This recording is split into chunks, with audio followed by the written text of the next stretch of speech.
Hey guys, I want you to let me know in the comments, what do you guys think the next monsters of the 72-hour challenge are going to be? The only hint we have is Deep Blue Sea. So any now thoughts and comments below. Thank you very much. Now enjoy the video. Hey everyone, it's Armor Gaming. Welcome back to my channel and welcome to Monster Legends. Welcome to a video on the 72-hour challenge. Man, it is great to be back. Alright, with that being said, as always, we're going to talk about the 72-hour challenge, my thoughts on the monsters. We're going to do a little mini analysis at the end of the video. So if you already know everything I'm going to say about what I recommend getting for, how to get coins, you can skip toward the end. I'll put a timestamp in the description and I'll try to do a pinned comment.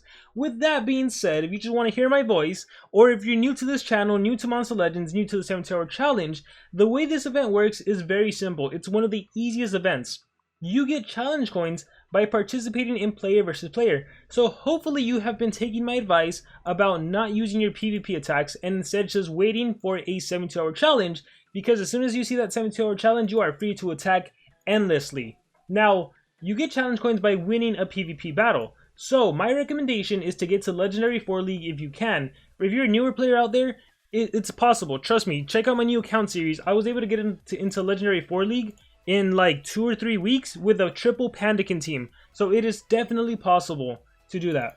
So look, I got 500 challenge coins. Now, if you are not in Legendary 4 League, you'll get a different number of challenge coins. Champion 1, you get 420. Champion 2 and 3, I already forgot, but I imagine it's less than 400. Or maybe Champion 2 will be like 410, Champion 3, 400. If you guys know in the comments, let me know what league you're in and how many coins you get.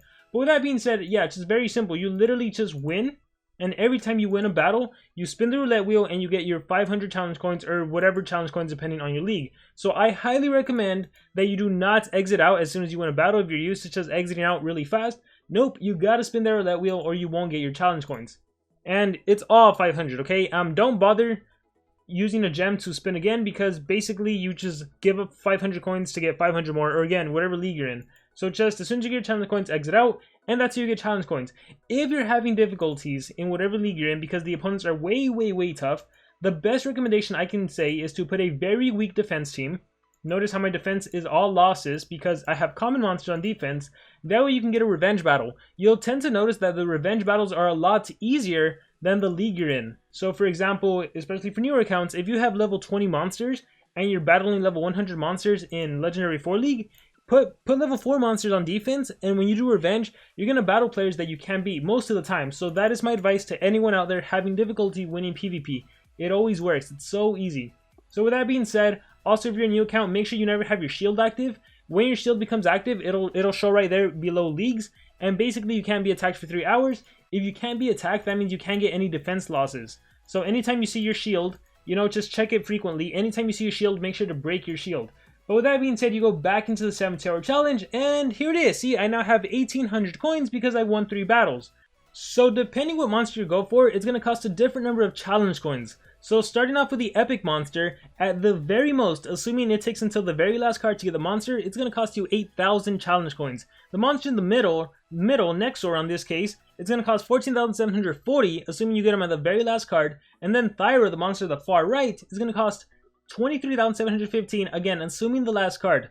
The cool thing about the 72-hour challenge is that it's very possible that you actually get the monster earlier. So let's take a look at the monster to the right, for example. The very last card flip is 4,000 coins. The card before that is 3,355. So if you happen to get the monster in the third to last card, you actually are going to save 7,000 coins. So hopefully the Monster Legends RNG gods will bless you and you can get the monster right away or close, or at least like not in the last 2 cards, because that's when it gets super expensive. So make sure to take a screenshot of this. These prices have not changed, so for future 72-hour challenges you can use this same chart.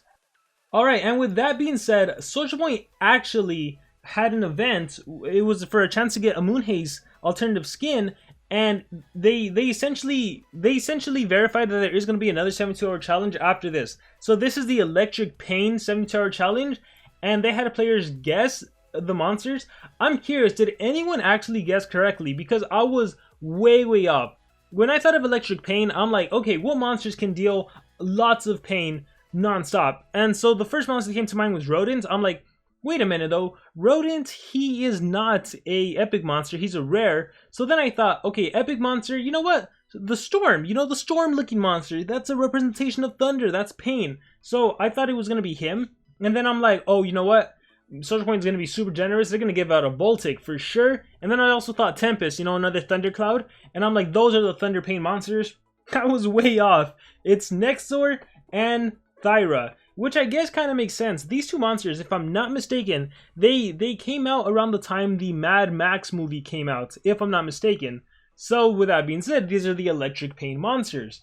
So my advice is always to go for the monster in the middle. It's the cheapest one, right? Looking at the cost, 14,000 for the last card. That's awesome. But more than anything, you honestly want to prioritize the gems and you want to prioritize the relics. Cool, I got a bronze relic. Because for all you know, out of that one bronze relic chest you get, maybe that silver relic chest you get, a diamond relic pops out. Oh, nice, I already got the gems. A diamond relic pops out and you are infinitely lucky. That's way better than getting just a legendary monster, especially outdated legendary monsters. So go for the relics, go for the gems. I am so glad that SocialPoint is giving me the relics and the gems first, just to prove my advice. So prioritize the gems first and the relics. Okay, after that you can go for the monsters. Now realistically, you have 72 hours for this event. You should be able to get all of the monsters. That's not too difficult. But if for some reason, if for whatever reason you had to prioritize something, definitely the gems. Especially on new accounts, go for the gems. You really don't need the monsters. If anything, the monsters are just going to end up being used for gold production. And on new accounts, to be honest, because you're unlocking every mythic and everything, it's going to take a while before you can build legendary habitats and put all the legendary monsters. So you don't need to focus on getting so many legendary monsters. You're going to be getting the mythic monsters and you're still working on building your whole economy, so don't worry about it. With that being said, so I tried. I didn't get Nexor, but I did get my 8 gems and a good amount of relics. So that's how the event works. You know, everything moves around. It's all a gimmick. You just basically everything is predetermined server side what you're going to get. So that's basically it. So with that being said, we're going to move on to the analysis. Alright, so let's start with Thyra, the monster on the right side. So let's see, this monster boasts a power of 3,500. That's actually pretty high for a legendary monster. Nowhere near as good as the mythic monsters nowadays. Life stat is 29,556 and speed is 3,476. That's actually a pretty fast speed stat. This used to be like the speed stat of some top denier monsters. So incredible power, incredible speed, okay life stat for a legendary monster. The trait is terrible. This is one of those traits where I really wish it could be amped. You know, like maybe a SocialPoint could reintroduce evolving traits to the monsters. Or if, I don't know, if, like immunity to poison is not a trait you really need. Immunity to torture would be so much more amazing. Having an umbrella hardened would be so much more amazing. But immunity to poison, like, this will never save you, right? You're going to be denied most of the time. Anyhow, this monster can hold the double mask relic, so that's pretty interesting. It's not too often that monster can hold double something, and double mask is not something I see too often. So yeah, it's pretty cool. You can use 2 top tier masks if you have them. You can double healing mask if you worry about this monster dying. You can do a lot with the masks. Moving on, let's see what we have. We have Victor's Pet, Rise Above. Thyra is a punk monster, deals massive thunder damage to all enemies, burn all targets, and daze. So it's a powerful thunder-based attack that also applies adult and reduces enemy accuracy and damage outputs. Very nice. We have Punk Riot, spammable 35 damage attack. Well, spammable in the sense that no cooldown, but it does cost 28 stamina. I Want to Be Your Punk, deals low special damage, gives immunity to blind and daze to itself. Cool, so this monster is kind of trying to ump herself. Is that a word? Up herself because of her bad trait. She's like, not only am I going to be immune to poison, I want blind and daze immunity. Alright, we have Thyra Uber Alice. Ooh, what an interesting skill name. Deals low thunder damage to all enemies, requires cooldown, 20 damage. Yeah, skills group 1, you know, for legendary monsters, never that impressive. For mythic monsters, though, it does get impressive. Alright, all the spark things, 40 damage, 1 turn cooldown AoE. For a legendary monster, that's good. Complete control gives immunity to stun to itself. Ah, there we go. A better immunity. Now you can't be stunned. Live fast, die young. Deals moderate special damage, gains a damage boost. So yes, it's weak, 30 damage on a 1 turn cooldown, but it does set up a damage boost, which then you can follow up with all the spark things, and this becomes like a 60 damage AoE skill. And yeah, complete control always for that stun immunity. We have Blitzkrieg Spark, deals heavy special damage, 50 damage AoE. That is powerful. You give this monster's amazing power output. You give the fact that you can do some masks that trigger when you attack enemy monsters. You know, Death Star's mask, Eotron's mask, and then like a powerful AoE skill like that. That's awesome. Anarchy in ML gives double damage, may burn target. So the bad thing about this monster is she self-burns. So a trait of immune to burn would have been better than immune to poison. So at the risk of giving yourself double damage, you burn. It's kind of like Zorky took this skill, right? Except Zorky, you can target anyone. And then we have Psycho Slayer, 65 damage, one-shot cooldown. That is a powerful attack. So honestly, as far as legendary monster goes, this is a strong attacker. However, realistically, not that usable because of the trait. You know, you could easily get denied. But you do have that strong 50 damage special-based AoE. You do have that strong 65 damage AoE. And then you do have a skill that can give you stun immunity. And you do have another skill that can give you a damage boost for setup. So in a team where you could turn transfer into this monster after you set up, in a situation where you can guarantee this monster gets a turn in, maybe you just give this, maybe you have another monster that denies, then you give this monster double damage, and then you blitzkrieg spark, and you have yourself a winning attack, right? Even if you have like some monster that can deny, and you have Zorky, and Zorky can give this monster triple damage, and then bam, 150 damage AoE. So there's potential for this monster. You'd also be getting this monster at rank 1, which means you'd actually have rank 1 sets. So, you know, this monster would be a little stronger with that 3668 power instead. So not a bad monster, especially if you have Zorky. So now when I do these analysis, I'm trying to combine them with like some mythic monster in the game and how you can use them together. Even though realistically, I don't think you'll really be using them together. Next up, we have Nexor. This is a monster in the middle, and this is a very weird look for Nexor. Where is the picture? I don't know. So for whatever reason, not a Monteriki, but that doesn't matter. Power is 3267, very low. Life is 27,000, even lower than Thyra, and speed 3465. This actually used to be the go-to deny speed, but then they got faster and faster, right? So stats-wise, compared to Thyra, just not good at all. At least this monster does have a good trait, Hardened. And relic slots, you can hold the armor, so you can make yourself a little tankier. And sword, this is interesting because I actually don't remember if this monster is an attacker. Based on the power, I would say he's a support monster or something else. Oh, it says he's controlled. Oh, he's gonna have denial.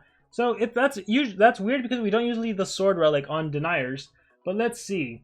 Transmission Tower Fall deals massive special damage, may daze and slow down. So the cool thing about slow is that it actually lands now. For some reason this says it also dazes, have healing, applies guard down and shield breaker. So I don't know what's true. I don't know if it does all these negative effects or just the daze and slowdown. But honestly, overall, like for this monster, I wouldn't say this is a good ultimate because massive special damage on a low power. Yeah, I'm not a fan of the ultimate for this monster. 50% chance to stun, 50% chance of damage. You know what's interesting? I don't think we've seen 50% chance skills on mythics, have we? Maybe I just haven't noticed them. I'm pretty sure they have some, but like I'm noticing them all. I remember Skills Group 1 always used to be like 50% chance to do this or that. Alright, here we go. We have a spammable day skill. We have deals heavy thunder damage, may apply shock. 55 spammable skill that applies shock, but then says guard down, shield breaker, have healing. Again, I don't know what's accurate. We have an AoE stun, so this is a denier. Yeah, AoE stun right there. Alright, Jolt Spear, total damage reduction, 100%. So cool, you have a denial AoE stun, and you also have Jolt Spear to take down attacker monsters. So there's a strong mythic monster, and you're somehow faster. Hey, you can total damage reduction that mythic monster, so they don't deal any damage. You have a damage reduction AoE, and you have a daze. So if you combine these two, you can really reduce enemy accuracy. Overall, though, yeah, I mean, he's a stun monster. If you needed a denier for any reason, if you need a thunder denier, I guess in War, this monster could help you out for a while. Just being able to AoE stun and then being able to total damage reduction, that could be useful. Again, I don't see the use of the sword relic that much. It's not something you see too often, but just use whatever you have. Definitely would be better if you have some of the diamond swords. But yeah, it's basically your option between denier and attacker. And I don't know, I'm impressed by the 65 damage and the 50 damage on Thyra, so I'd say go for that monster if you had to choose. But overall, it really depends how many challenge coins you get by the end of it. So if anything, what you could do is just save your challenge coins until the last day. And if for some reason you don't have enough for both of them, let's say you only have 25,000 coins, be like, you know what? Even though I could get Nexor and the epic monster, I'm just gonna go for Thyra, guaranteed rank 1 monster, because you know she only costs 24,000 coins. So at the end of the day, it's ultimately up to you. And with that being said, before I go, let me know in the comments below, for those of you that didn't see the challenge, the next 72-hour challenge theme is Deep Blue Sea. Let me know in the comments, what do you guys think are going to be the monsters for the Deep Blue Sea challenge? With that being said, let me know in the comments below. Thank you guys very much. If you have any questions, also let me know in the comments. And remember to subscribe.